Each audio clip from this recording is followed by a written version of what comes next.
I got in so much trouble as a kid, by the way, pretending to play with lightsabers. With, like, rulers and stuff.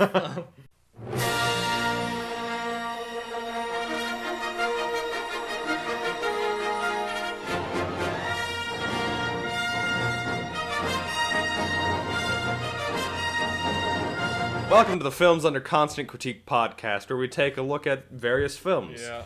This episode is on the original Star Wars trilogy. Yeah. So right here we have on VHS Yep, VHS right there.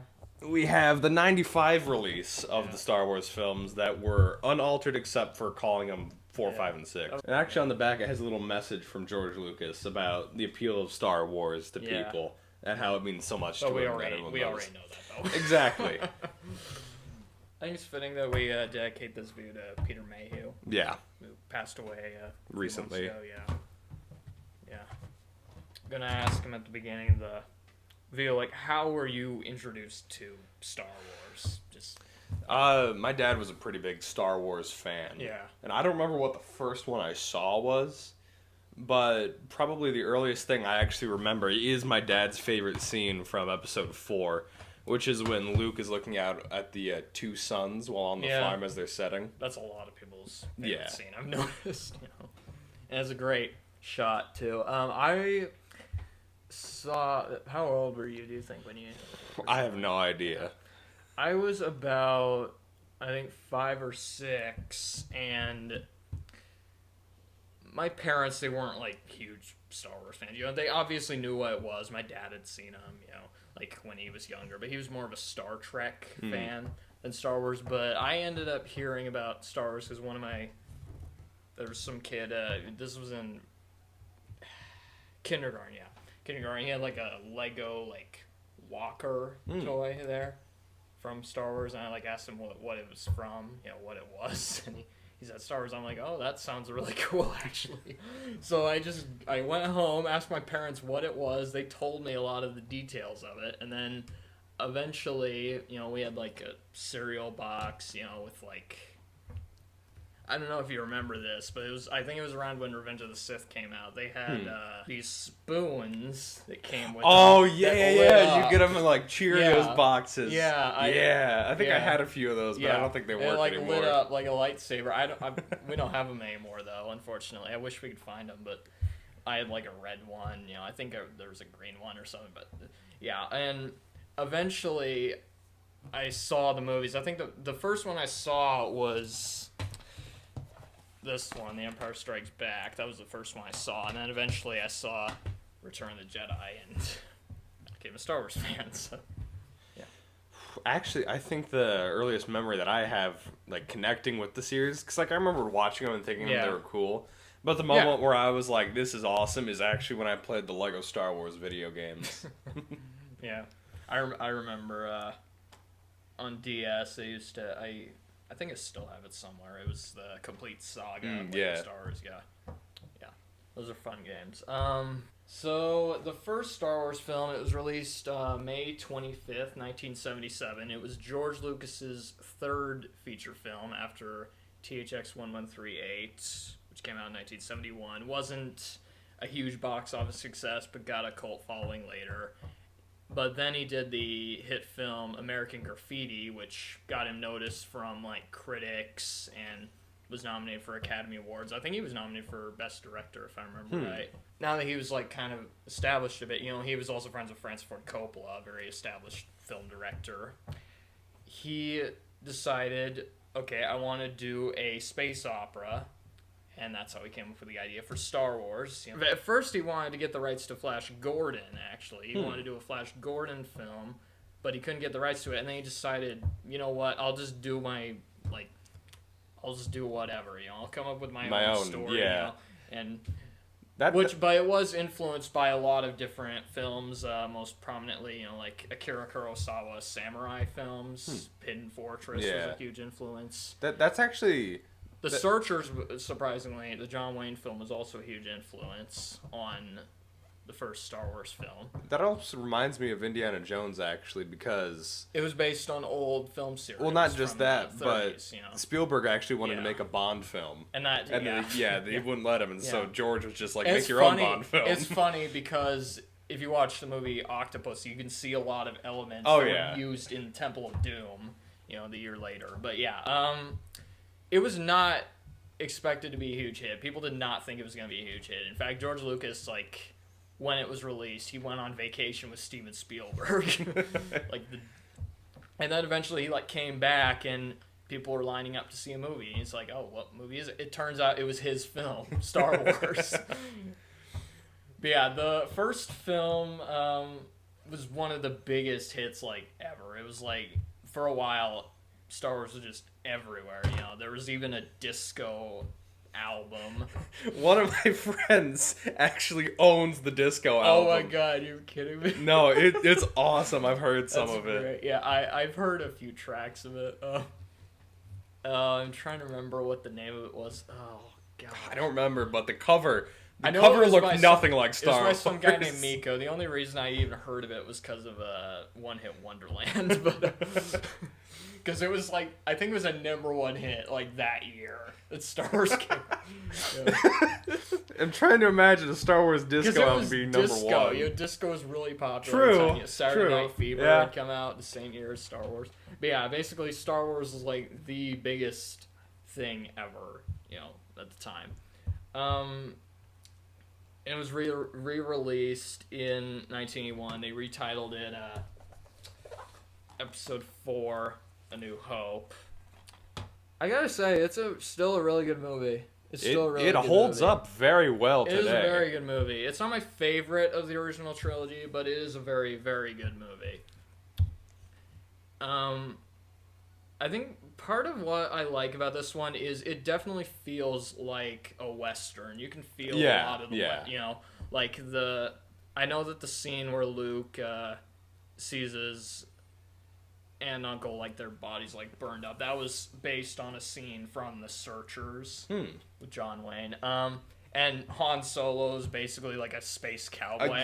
The part where he's in the cantina and he kills Greedo, that's like a scene out of... That's just that's just a scene from a cowboy movie is what it feels like. It's like, you walk into a bar, somebody's gonna get shot, It's this might be my favorite performance of Harrison Ford in the original trilogy. Just because, like, you meet him and he's just the, like, this, like, arrogant, like...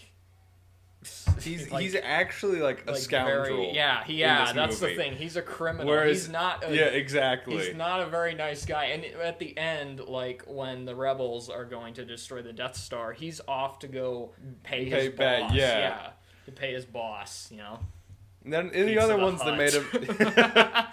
In the other ones, they did make him much more of a good guy. You could tell. Yeah, you could tell. Like as the series progressed, he was starting to become Especially with episode 6 after, Return of the Jedi. My favorite part of this movie is the cantina stuff. Yeah. Just because, for one thing... It's such eye candy. For one thing, you're seeing, like, this very, like, sleazy part of town.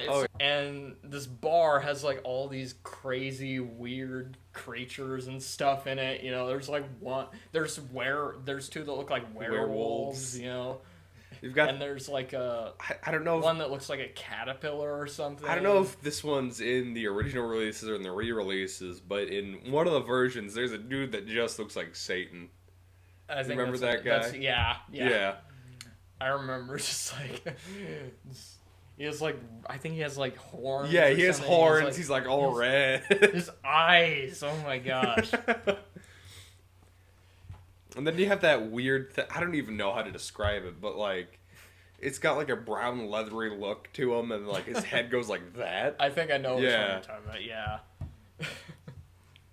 This one's also interesting, because Mark Hamill, this was one of his first feature films. He had done one film that was released in theaters before this, Wizards, but that was animated, and he has, like, a really small role in it. Wizards is great, by the way, but... Very different from Star Wars. Yeah, and then even... Very crazy movie, but... and then this after was the Star first Wars... time...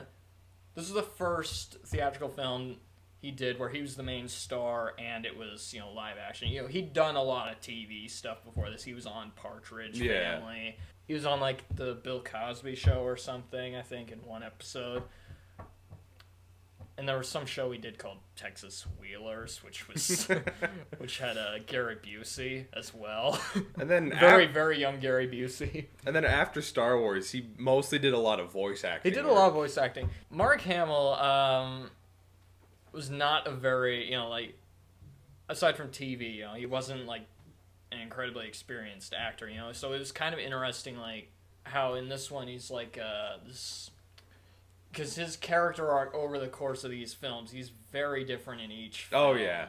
Because in this Star one, Wars... he's just, he's only starting his training. Yeah, he's kind of whiny. He's like, gets ahead of himself. Very inexperienced. It's especially obvious when he's with Han Solo. Oh, yeah. Because Han Solo, you can clearly tell, is a lot older than him and knows a lot more about the galaxy than he does, because... Luke, he's just been on Tatooine his whole life, basically, yeah. And then in, Empire Strikes Back, he's a little less overconfident, I feel. But you can still tell he's still learning. Yeah. And then by the time you get to Return of the Jedi, yeah. But we'll get to that later. I gotta say, I think the best actor in this is Alec Guinness. Oh, yeah. Definitely. Because, again, this was like a film people did not have hope in. Although apparently Alec Guinness saw the appeal of it. Yeah. He saw that, like, this could be a huge thing. Because he asked for a percentage of the gross of the film. Yeah. The box office receipts. And he was very professional, like, on set. Like, yeah, people that's what I've heard. Said he was a really nice guy. And... like, the other actors, they would, like, sort of goof off whenever he wasn't around, but when Alec Guinness was on set, everyone was, like, serious. They made sure, okay, yeah, Alec Guinness is here, Sir Alec Guinness. Sir Alec Guinness, yeah. Very distinguished actor, and, like, it was kind of an odd choice for him to go with, what people at the time thought, okay, this is going to be a huge flop, it's like a Ronald Corman, like, science fiction film or something. But... again, he clearly saw the appeal of it, part of it being the characters and also just the weird world, the weird creative world that George Lucas helped create. And his performance is just very, very good performance. He was nominated for an Oscar for this film. And you can see why, because he, like, lends a lot of, like, credibility to the role, of the Jedi Master, Obi-Wan Kenobi, He's, like, teaching Luke all this stuff. And every time he does... something I noticed is a lot of my favorite scenes in this were when he was just explaining things. Yeah, giving the exposition. Yeah, like, one of my favorite scenes in this film is when, he's with Luke. He, like, shows him his father's lightsaber. And he's just explaining to him, like, what... how the Force works and all that, and it's a very cool scene. Yeah, and when he's like thinking back, it looks like he's lost in his thoughts. One of my favorite parts is when he's like saying like I was a Jedi Knight the same as your father, and he just leans back and it looks like he's having a flashback. Exactly. And I've seen like edits of the scene where they added stuff from clips the prequels. From the prequels, and it's really it's cool. So great, it's yeah. really cool, yeah. That people took their time to do that, And when his sorry, spoiler. When his character dies, Obi-Wan, when he dies, you like are just you feel it, yeah. Because he's just like this. He's such a cool character, and he's very kind. He's very like. Mostly seems to be honest. We'll get to that later. And Luke just, oh my gosh, he looks so devastated. And that music, one of the things as a kid, like, I didn't notice the music cue, like, after Obi-Wan dies, because, like, I was too distracted by Luke yelling no and stuff, and he obviously is very sad about, but that music cue, oh my gosh. And that's another thing you have to give credit to is John Williams' score, which... deservedly won the Oscar for Best Musical Score. It's one of the best music scores in film history, I would say. Just, like, every track, there's just, just fits perfectly. It feels epic. It feels grand. It feels like it belongs in a space opera. It feels, yeah. George Lucas, like, I think he heard it like over the phone, you know, like when John Williams like first, you know, played the score when he first heard it, you know, he's like, oh man, that's perfect. Oh, Peter Cushing's also in this too. Oh goodness, another he does a actor, great role. Another actor with a very long film career, like Alec Guinness, you know, not as like prestigious as Alec Guinness, I would say, but I'm sure a lot of people knew who he was if they went to see a lot of movies, and he doesn't get a ton of screen time, I noticed, but when he does, it's great. He is really good in the movie, yeah. And it's kind of funny because Peter Cushing, he was very well known in the Hammer films for playing Dr. Frankenstein. Yeah. You know, as well as Professor Van Helsing, yeah. And you also have David Prowse, who plays Darth Vader, in the suit. He played Frankenstein's creature in Frankenstein the Monster from Hell, which also starred Peter Cushing as Dr. Frankenstein. So, like, it's kind of funny to think about that, you know, how it's Dr. Frankenstein and his creature, like, you know, on the Death Star. Yeah. Which, that's another thing, too, is Darth Vader, like, in this one, I think this is the one he gets the least amount of screen time in. Yeah. He gets, like, maybe 10, 15 minutes of screen time, but every time he appears, like, he, you know, just has that, you know, presence. Yeah. Part of it being the suit, you know, because when this was released, nobody knew, like, anything about his backstory. Yeah, they didn't know if he was human, they didn't know if he was robot. Yeah, or an alien, maybe. Which is just, yeah. And of course, James Earl Jones' voice. James Earl Jones helped immensely with that. Yeah. James Earl Jones is, like, because I've seen clips of, like, what David Prowse sounded like in this. He sounds a lot like Dark Helmet from Spaceballs, and it's really funny. Start tearing this ship apart piece by piece until you find those tapes. Find the passengers of this vessel. I want them alive! So you really see how much, like, James Earl Jones' voice brought to the character, you know, like, he just has, like, a lot of authority. You know, and a lot of the actors didn't actually know what Darth Vader was going to sound like until they saw the movie. Carrie Fisher nicknamed him, like, Dark Farmer or something. I read that somewhere, which is really funny. James Earl Jones, though, is just, you know, perfect. I heard they also tried to get Orson Welles to do the voice of Darth Vader, which probably also would have been great, but I don't think it would have been as memorable. The reason they didn't was because George Lucas felt that Orson Welles was too, like, famous, you know, his voice was too recognizable. For good reason, too. I mean, if you listen to the War of the Worlds broadcast he did. Plus, he might have been drunk during all the recording sessions, who knows. Wine! That's such a good commercial. I know. The French champagne. I mean, I love Orson Welles, but I'm so glad they got James Earl Jones to do the voice, because it's such a great voice, and it really adds to the character. Darth Vader, as a kid, Darth Vader was my favorite character. Oh, yeah. I love his suit, and also just the voice, like... You don't really see him do much in this film. Not really. Like, he mostly takes orders from Tarkin. Exactly. He chokes the guy, and then he fights Obi-Wan, and then he flies a ship at the end. He's more of a henchman in this one. Exactly. I don't even know if, like... He's not even on the cover of that. No, he's not. He's on the cover of the VHS, though. Is he? Yeah. But he's listed below Cushing, though, if I remember right. On the cast. Yeah, Peter Cushing gets, like, his fourth bill. Peter Cushing gets billing above Alec Guinness. Really? How?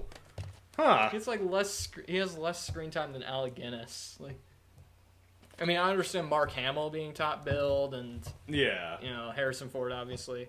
Which Harrison Ford, this is not the first film Harrison Ford was in, but this was like one of the first starring roles, if I remember right. And it's also one of the first ones where he was actually going to be committed to making movies after it. Because before this, he planned on just being a carpenter. He was a carpenter, yeah. He was working on the set, I think, if I remember right. And they were getting a bunch of, like, actors to try and read for Han Solo, including Kurt Russell, apparently. Yeah. And I'll list some of the other ones later in the video, which is hilarious, by the way. But they decided, he was great for the part. He was perfect for for the role, and I'm glad they got Harrison Ford to be in this. Oh yeah, You know, he definitely adds to the film. because his personality, he's just so like arrogant and like just He's kind of just like a grumpy old man. He's the whole grumpy, time. yeah. I love his interactions with Leia in this too. Like they're pretty good. Yeah. There's a lot of. That was another thing I noticed rewatching this. There's a lot of humor in this. Oh yeah. I mean, not just from like C-3PO and R2-D2, but also from like the main characters. Just the banter between them. You like buy that like Han Solo's like this very smug, smuggler. Yeah. Pun intended. That was a bad word choice on my part. And Mark Hamill's the less experienced one. He's a farmer. And Carrie Fisher's she's not really a damsel in distress. I guess she is for. She is not for really for like part of it, but then she kind of rescues the other. Exactly, other like when guys, she they blows rescue up the vent. her, but then she's like shooting stormtroopers, Exactly. and, like blasts the vent. Yeah. The three main characters like are all great. I think. Very memorable characters. Very fun to watch. Like. With each other.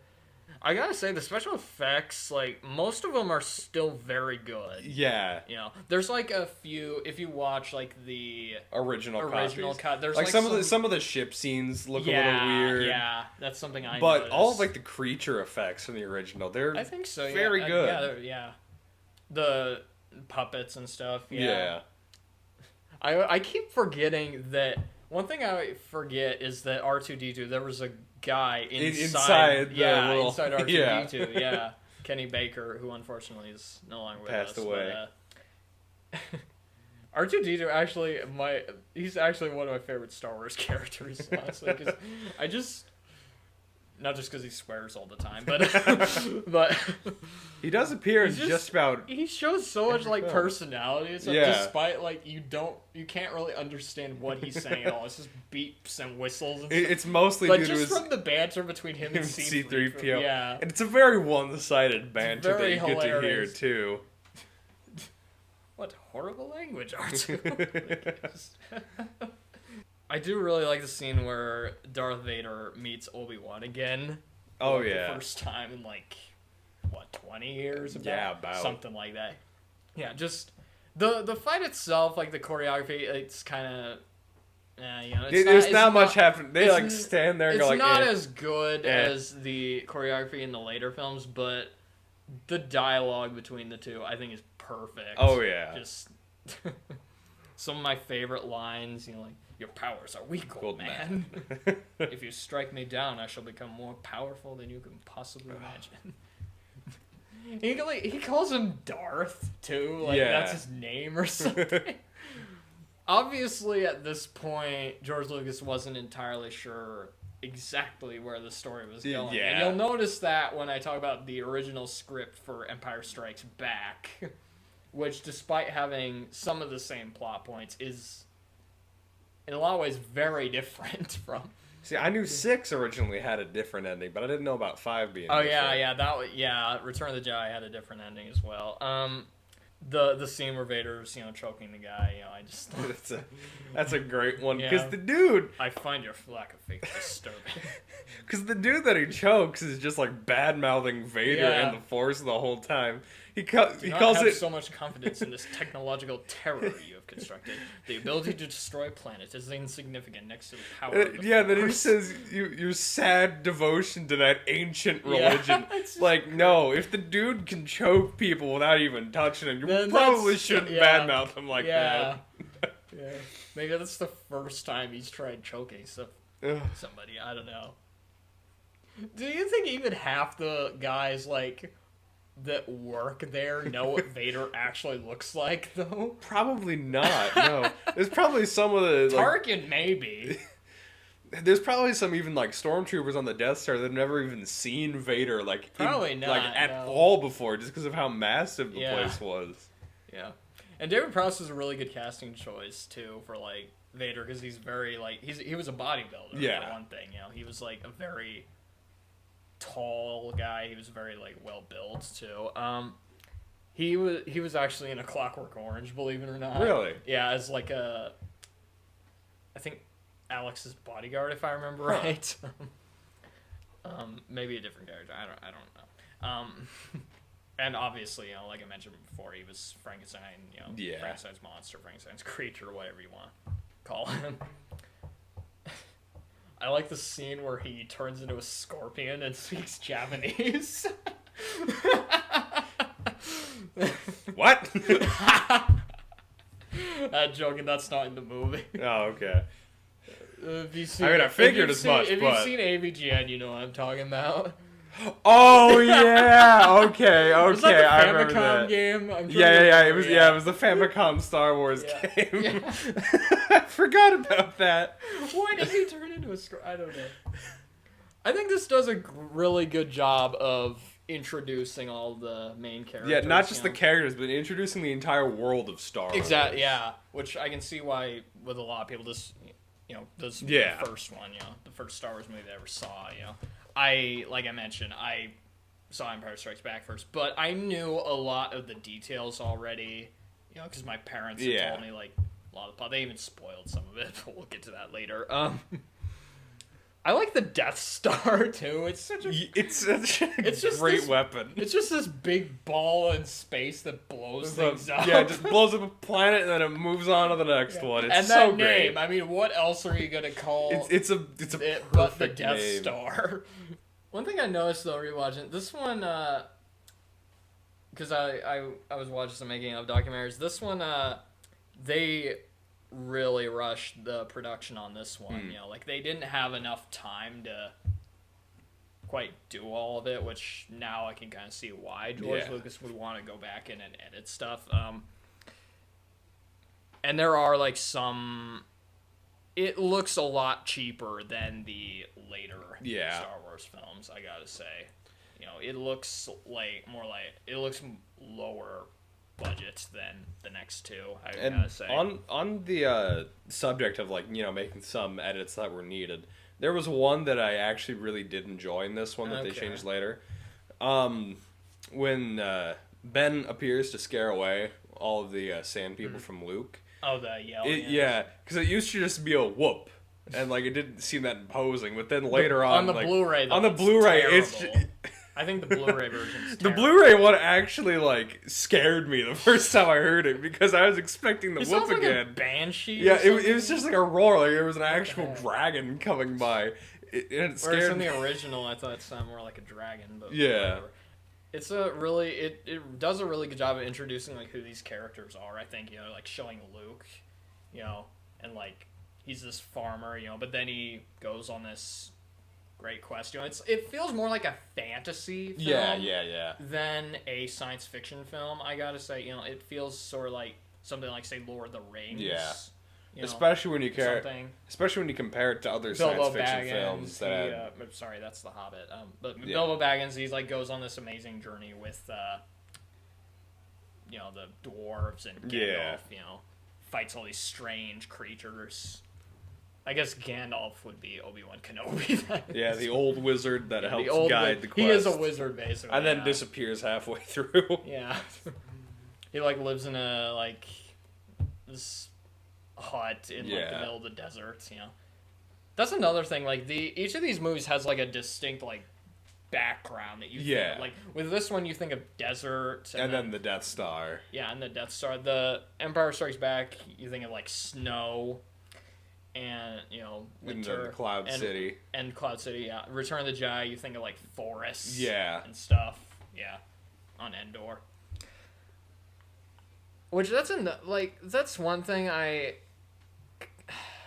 know it was the 70s. They didn't have the biggest budget, but I kind of wish they'd shown more planets maybe. Yeah. Instead of because looking at desert for that long is just. Like I said, it feels more like a fantasy film than a science fiction film, I gotta say. Which technically it is science fiction, but it's space opera. It's like a subdivision of science fiction. It's very different from stuff like Star Trek or Aliens, or something like that. And with these backdrops, they did a really good job of making it feel like it's an entire planet. Like, whenever Yeah. I see Tatooine, I don't just think it's like, oh, it's just like a desert somewhere. And I there actually are- feel like, no, that the entire planet is like that. Which, why would you want to live there? It's just a horrible. terrible, horrible place to live. Yeah. You get a farm Yeah. water. I can see why, Luke would Wanted to yeah, get away. Yeah, that, and he kind of had no choice because his Yeah. the part where his aunt and uncle, like that, the part where he finds them dead, that is a very like, oh my god, that's like a very emotional scene. Exactly. A very like tense scene. And it's kind of jarring too compared to the rest of the film, Yeah. because you actually see like they're charred corpses. Yeah. There's This no one- other part in the rest of the movie where there's Yeah. that kind of a depiction. This one feels like more rough than the other ones because like there is a bit of graphic violence in it, not a ton. Otherwise, it obviously would not be Yeah. PG. I think But- that's also the only time we've seen someone like bleed heavily from a lightsaber. Yeah, wound. yeah, the part where he's in the bar. Yeah, and he cuts off the dude's guy, arm. Yeah, the guy's like saying, "You'll be dead." You know, You'll be dead! Cuts his arm off. Oh, that was a nice spike in audio. That's a great scene too. I love it. That's like I said. I think I've said this earlier, but my favorite part of the movie is the stuff in the Oh, yeah. cantina. Just all of it. I just love all of it. I love where they're in the bar. They won't let the droids come in because of planetary racism. They won't. Well, then actually- again, C-3PO is kind of racist because he calls Jawas True. disgusting creatures. But There's actually some people have come And up the with a part- reason why they don't let droids in. It's because the whole Clone Wars they fought against droids that were invading. one reason I heard was because they have to be oiled, and they don't have oil at the Oh. cantina. But I'm not sure. But I just love all the stuff in the cantina. When they meet Han Solo, Oh, and yeah. Chewbacca, and Obi-Wan cuts the guy's arm off. The Greedo scene. I love the Greedo scene. Oh, where yeah. I've been looking forward to this for a long time. Yeah, I bet I you bet have. you have. Shoots him. Yeah, great. I feel like this one, though, for me personally, this one doesn't really feel as grand or epic as the next two. It doesn't, but I think that's because it was also made to be a self-contained movie. It does feel, yeah, that was another thing I was going to bring up. It feels very self-contained. I mean, I guess they don't kill Vader, but they kill who in this film, Tarkin is He's kind of the main antagonist. Kind yeah. of the main villain. I mean, he gets more lines with Leia than Vader does. Which is what's weird though. I find it weird with this one. The main villains do not interact much with Han Solo or Luke Skywalker. I don't Yeah, think they there's don't a really- single scene where they interact. The closest you get is when Vader kills Obi-Wan and Luke is like looking at Yeah, him. and then when That's about Vader's it. trying to shoot down Luke And in that, the trench yeah, run. yeah, But and Han those are Solo the gets only him. scenes That is where it. the main characters I interact have with the you villains. now. Yeah, that is it. Tarkin, yeah. I don't Tarkin think gets no scenes. I don't with think the- Tarkin or Vader even saw Han Solo at any point until Han Solo went and shot Vader. Yeah. That's yeah. And even then, he couldn't see who was flying Exactly. the Millennium Falcon. Which that's another thing. The Millennium Falcon, like, great ship, I gotta say. I love the design of it. I like. Oh yeah, it's so weird. I've heard it It's a described very- before as just like a hammer with two forks sticking in the front. I actually think it was George Lucas And it's himself funny who because like described all it the like characters like call it like a hunk of junk. Yeah. And, like stuff. Yet it goes very very fast. that. It goes, what is it, like 1.5 past light speed? I think. I don't remember. It was Probably something ludicrous. stupid It could fast. probably go to ludicrous speed. Too. They've gone to plaid. We've gone to plaid, yeah. Rewatching this though, I think this actually is my least favorite of the original trilogy. Really? Believe it or not. Yeah, I think it is because maybe part of it is I didn't grow up with these ones as much. Although there was a point where I would have ranked it probably second, but I think actually I think I do rank it. I think second. actually it's I don't know. Well, I'm not gonna rank them yet, but I think it is my least favorite of the original trilogy. Partly because it's not fully. For one thing, it's Yeah. not fully finished. Like George Lucas didn't get as much time to work on it and perfect it to his liking. Not saying it's a bad film at all, you know. It's a great film. But also just, again, desert, you know. Like, yeah. I kind of wish there were more planets in this one. And also, when I think of, like, my favorite scenes from the movies, like, this one, I think of the cantina stuff. I think of, like, the stuff with Obi-Wan. But, like, sometimes I kind of forget what, like, some of the scenes from it for some reason. I think, again, part of it is it's not as ingrained in my memory as the other ones in the original trilogy.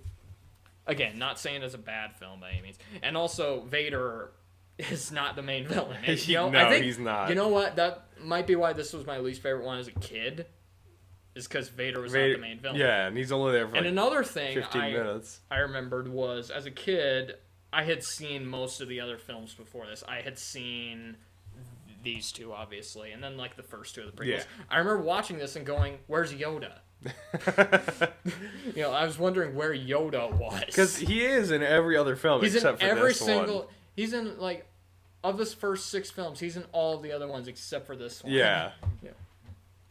And again, Vader is not the main villain and doesn't get as much screen time in this as he does in the other ones. You know. I do love his entrance, though. His entrance is great. Oh, yeah. Where he, like, walks onto the ship, and that music cue that plays when he enters. Such a... It's a great introduction. When I think of Star Wars music, I do think of Vader's theme more than I do the main theme of Star Wars. Are you talking about the Imperial March? Yeah, the Imperial March, yeah. Yeah, but that's not in this film. But it also, of the original films, this one is the one that feels, for me, the most like one of those campy, like... Yeah. Flash Gordon type films. You know, it... sort of, like, not exactly in the look, but, like, just kind of the tone of it. Yeah. For the most part, you know, like, when they're, like, you know, shooting, like, bad guys and stuff, you know, and, like, the dialogue, you know. And I think we'll mention later, like, you know, like we'll talk about later, George Lucas is not the best at writing dialogue. No, he is not. There is a lot of bad dialogue. But we'll get to that later. We'll get to that. Well,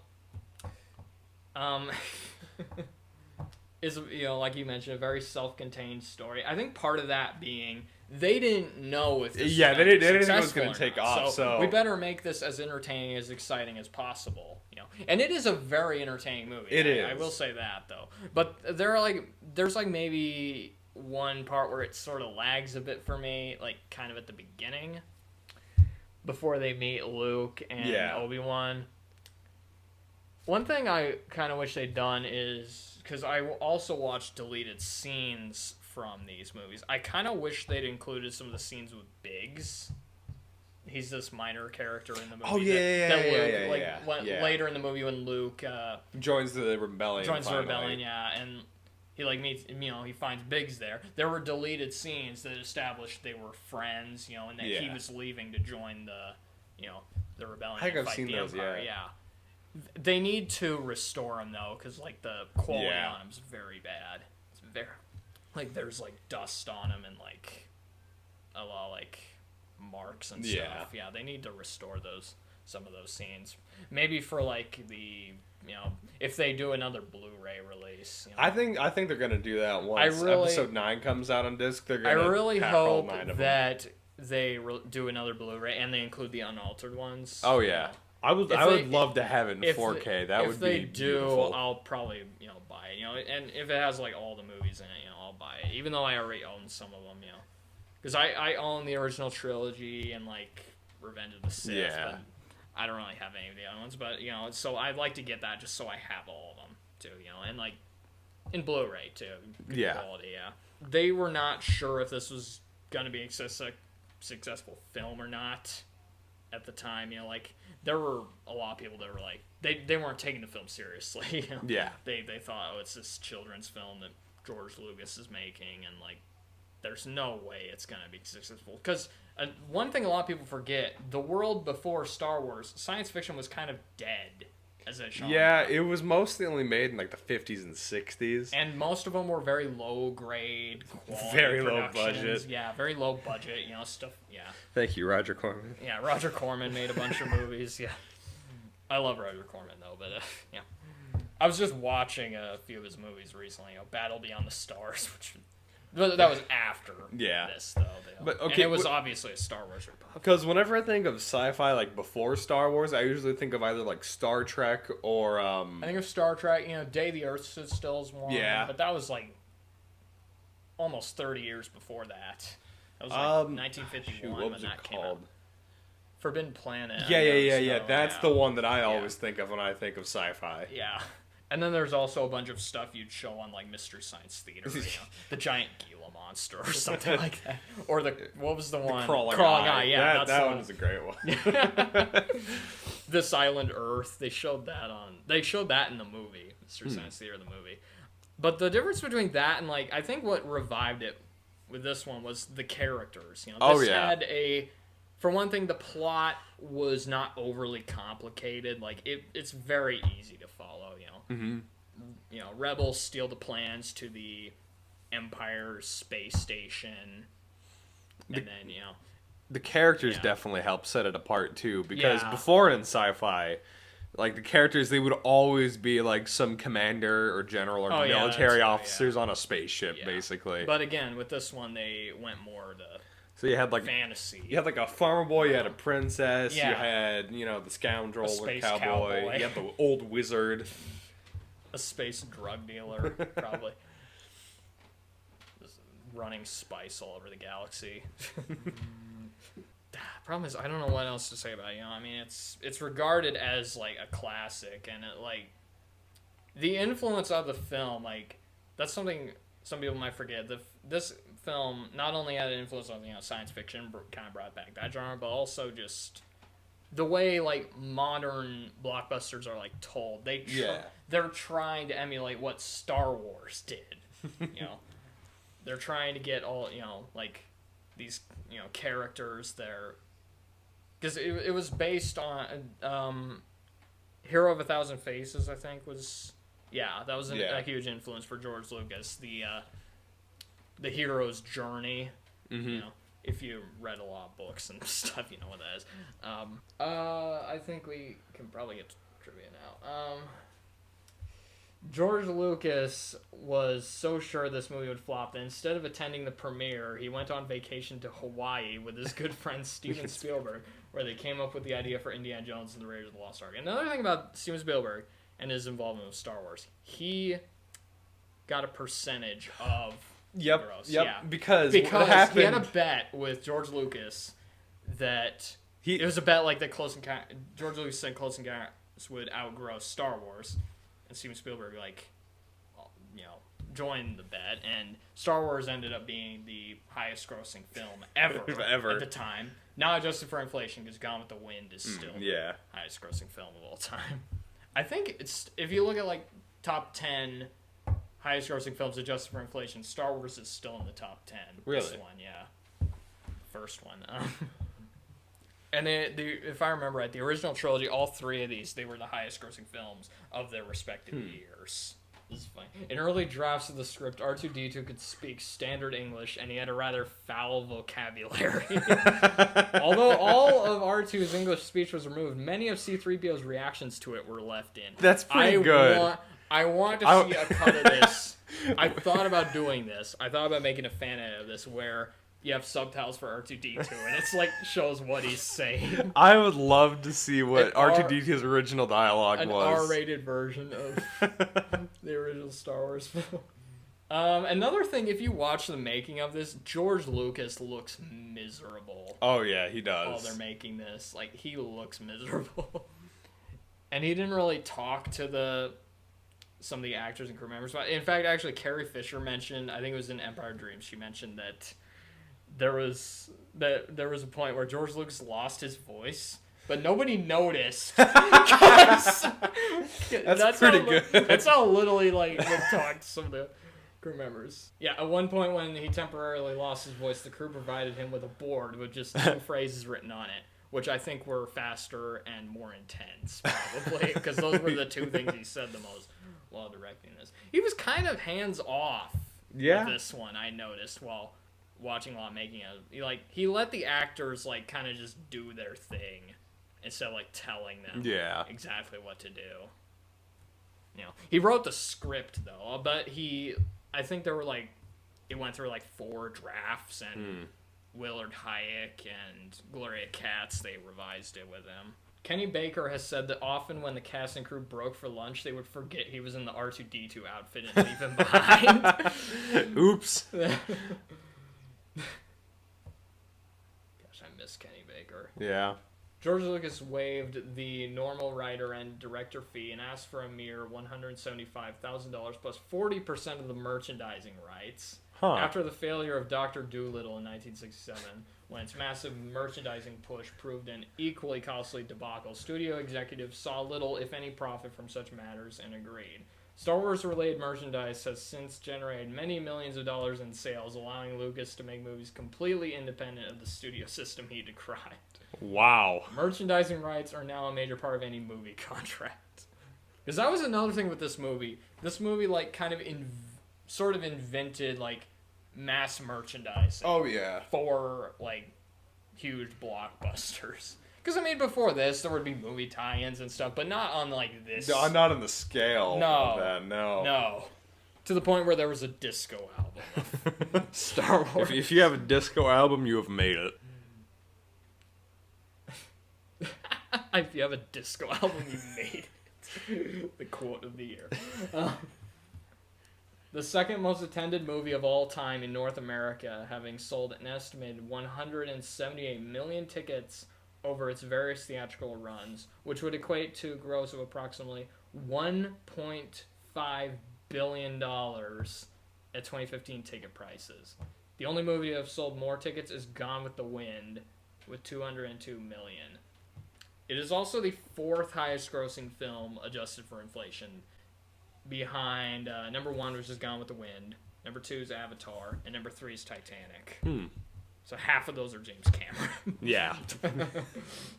Peter Cushing found the boots that came with his costume extremely uncomfortable to I've heard about this because one. they were too small for his feet. Thus, he only wore them in the few shots in which Tarkin's feet could be seen. In all other shots, Peter Cushing wore a pair of fuzzy slippers. Now that I think about it, there aren't very many shots of his feet. I mean, Most there's of them really are no from, need from the the waist chest up. Yeah. Yeah.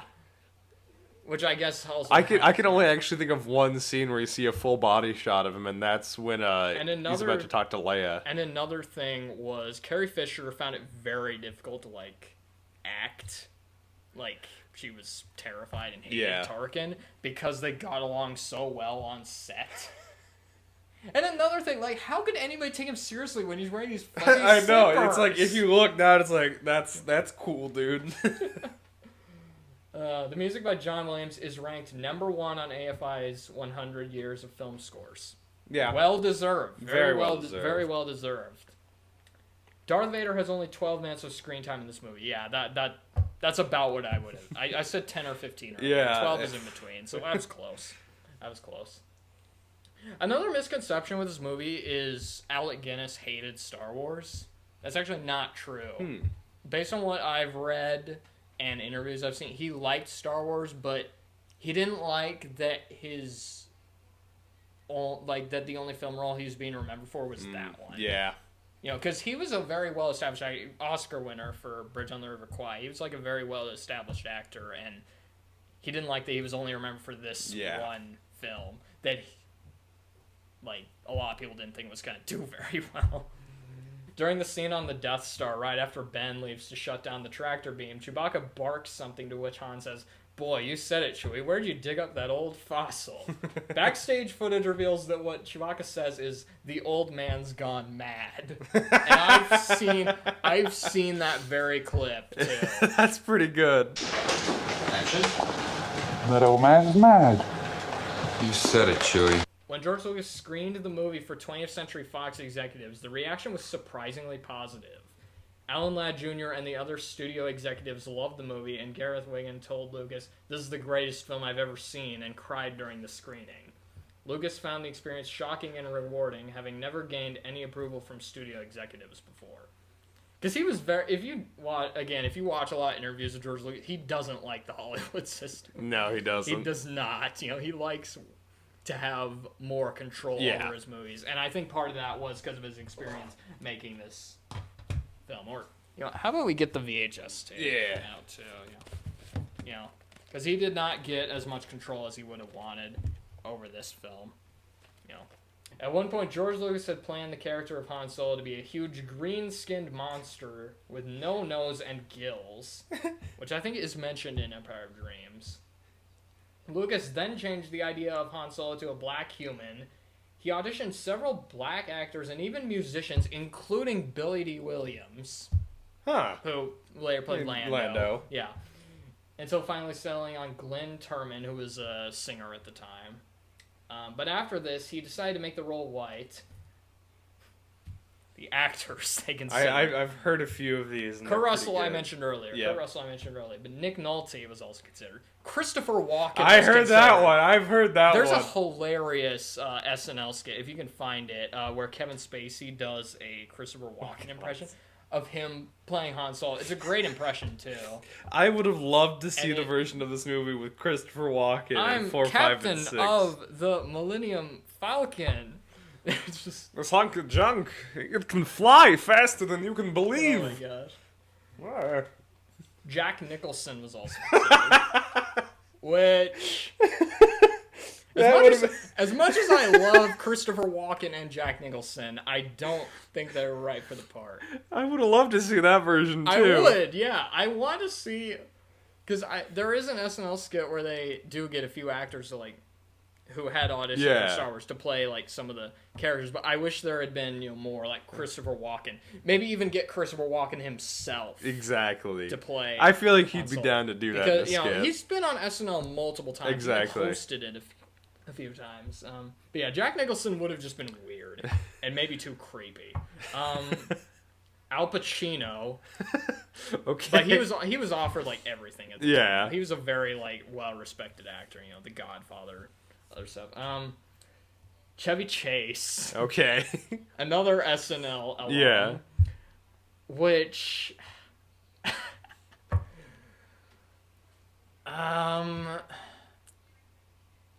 I don't know. Yeah, that was just no. 1977 Chevy Chase, that just does. Steve Martin, who at that point had not starred in this was before The Jerk and even before the Muppet movie. I don't even know if he'd been in a feature film before. He was doing stand up and stuff. I don't know if he'd been in a feature film yet. That would have been a very different Han Solo with Steve Martin. Yeah. Did he? I wonder if he still had white hair at that point, or if this was when his hair was brown. I can only imagine him with white hair. At one point, yeah, his hair was not always white. Yeah. At one point, it was black or brown, I think. But yeah. So with Christopher Walken and Jack Nicholson, I could see Han Solo being a similar character to what it is now. They weren't as well known at that point. I mean, Jack Nicholson won an Oscar for One Flew Over the Cuckoo's Nest, but he wasn't known as a full-out crazy. He wasn't known for playing crazy characters yet.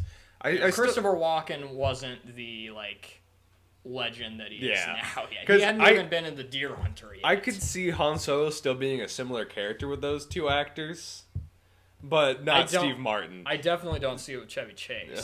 Maybe the arrogance, and pompousness, but not. I don't know. Bill Murray.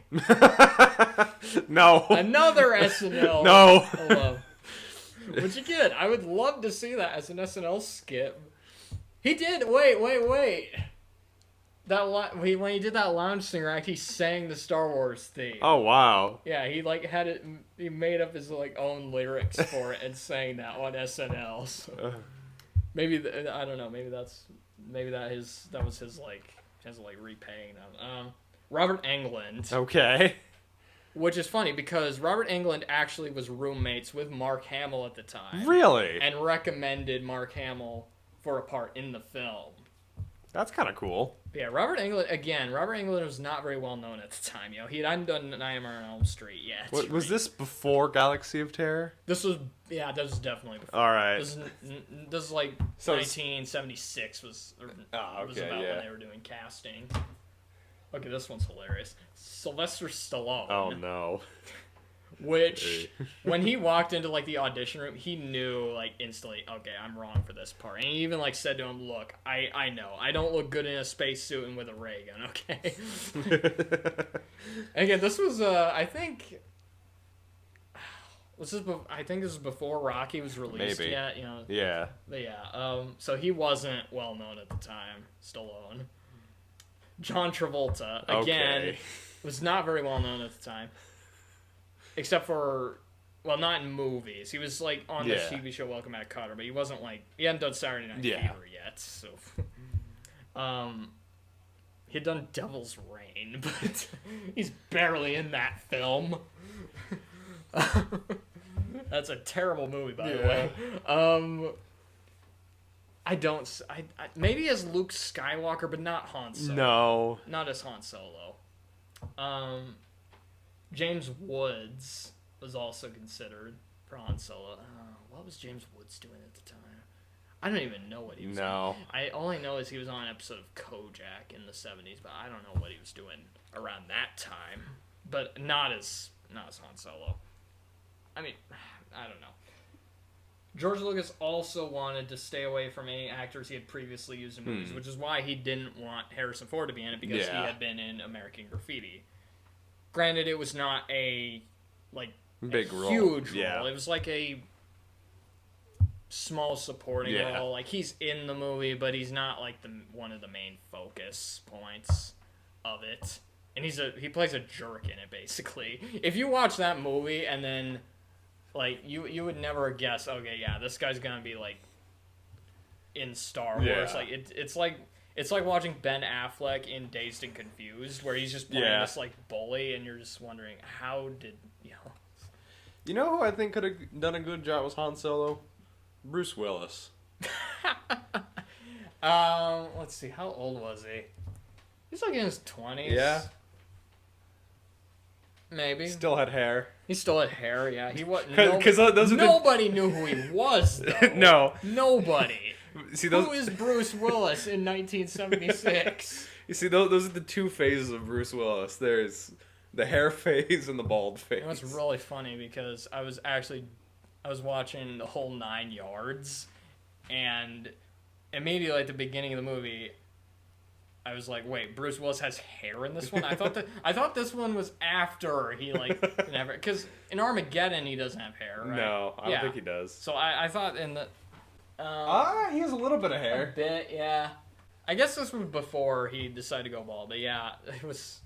Oh yeah, and he definitely some had other hair in The Fifth actor. Element. Some other James Caan was also considered another actor from The Godfather. Robert De Niro, which as good of an actor as he is, I'm not sure if he'd be right for Han Solo. He'd probably be too like.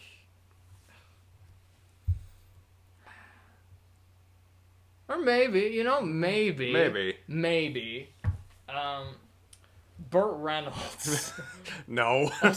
No. Which again, there's a hilarious SNL skit where they get Burt Reynolds to do Darth Vader, but he doesn't really say much though, unfortunately. But he's in the costume. And it's really funny. Norm Macdonald. He played him on SNL. But yeah, they eventually got Harrison Ford for the part. Was nominated for 11 Oscars and won 7. Not bad. Best Picture, which it lost to Annie Hall. Best Director for George Lucas, lost to Woody Allen for Annie Hall. Best Screenplay for George Lucas, lost to Woody Allen for Annie Hall. It's the same movie taken from all Star Wars. Best Supporting Actor for Alec Guinness, who lost to Jason Robards in Julia. I haven't seen that film. I've seen Annie Hall, and it's a pretty funny movie. Best Art Direction, which it won, deservedly. Yeah. I mean, the sets. We forgot to mention the sets. Sets Are beautiful in this. The Death Star especially. It looks great. I would have loved to be there, actually see. As dated as some of the special effects are, the Death Star, I think, still looks really good. It stands out so well. It still looks really good, yeah. It looks like an actual, space station. It's hard to believe it was probably some styrofoam. Exactly. Thing. Just spray painted model. chrome. Yeah, it's crazy. Where was I?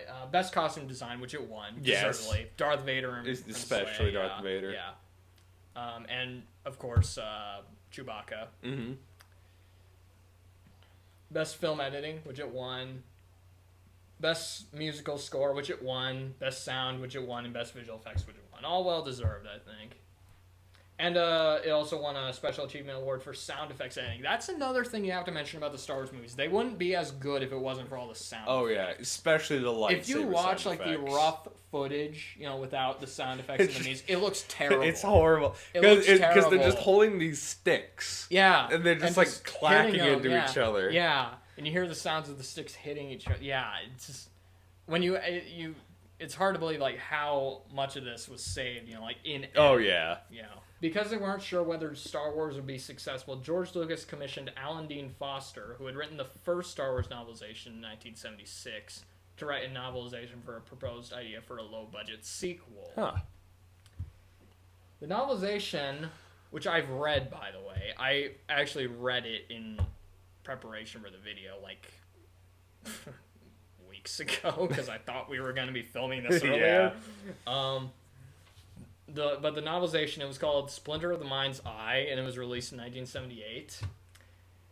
And basically the plot of this is Luke and Leia. Han Solo's not in it. Neither is Chewbacca. I don't think R2-D2 or C-3PO are in it either. They might be, but I forget. But basically what happens is Luke and Leia crash on this swamp planet. I think this is the introduction to the Kyber crystals, if I remember right. Okay. Yeah.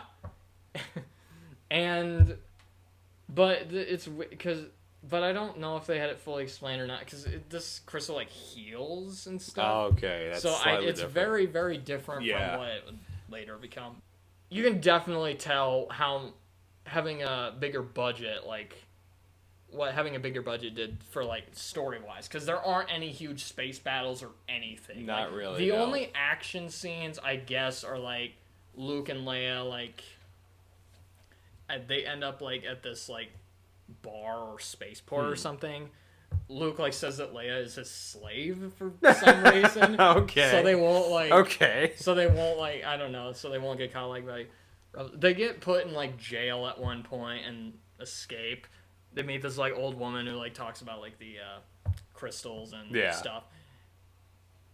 The only time you really see any of it, I guess there's stormtroopers, but Darth Vader shows up at the very, very end of it. The last 10 pages. He gets in a lightsaber fight with both Luke and Leia. Leia at one point, because Luke gets knocked down or something. Yeah. Leia picks up his lightsaber and starts fighting Darth Vader. That feels like that could be. It's a terrible book, by the way. That actually sounds like inspiration for episode 7. Now that I think about it, it could not work as a movie. I don't think it's kind of interesting to read as a curiosity, but it's not. It would not have been a good movie. So there's literally a line where Luke says, "I'm going to kill you, Darth Vader." That's a pretty good line. Yeah. But yeah, he gets in a lightsaber duel with Luke and Leia. He injures Leia and doesn't kill her for some reason. I don't know why. Also at this point, people didn't know obviously didn't know because the next few films hadn't come out that Luke and Leia were related and also related to Darth Vader. So it's very awkward reading it too because there are romantic undertones to it. I don't like that. I don't like that.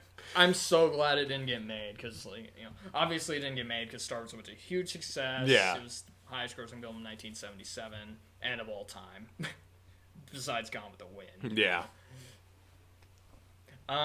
Okay, let's talk about the special edition. For those of you who don't know, the film was re-released in 1997 on its 20th anniversary, along with the other 2 films of the trilogy, as a special edition where George Lucas basically went in and added new effects and scenes into the 3 original films.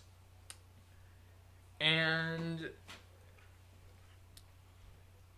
it was an interesting idea, but I don't think the execution was great. Not really. I don't there's CGI effects in there that stick out, especially during the Mos Eisley scenes. I don't mind him going back and cleaning up the print and maybe adding a bit more color, maybe the lightsaber duels and stuff, and improving some of the space battles. But there's just I just don't see why he like why some of it had to be. Yeah. There's in 1977 when the film was released, the Jabba scene, the part where Han Solo meets Jabba, that was not in the original film. That was actually added later. It was based on a deleted scene. Yeah. It was a deleted scene, and they had this Irish actor. I actually kind of enjoyed fur coat. I actually kind of enjoyed that Jabba. It was a fun Jabba to see. I think the dialogue that they used in that version of it is better. Yeah. Than that, because there's like one line of the deleted scene that kind of gives me chills, where like Jabba like says, like, you won't be able to go near a civilized system for the rest of your life, and I'm thinking, oh wow. Yeah.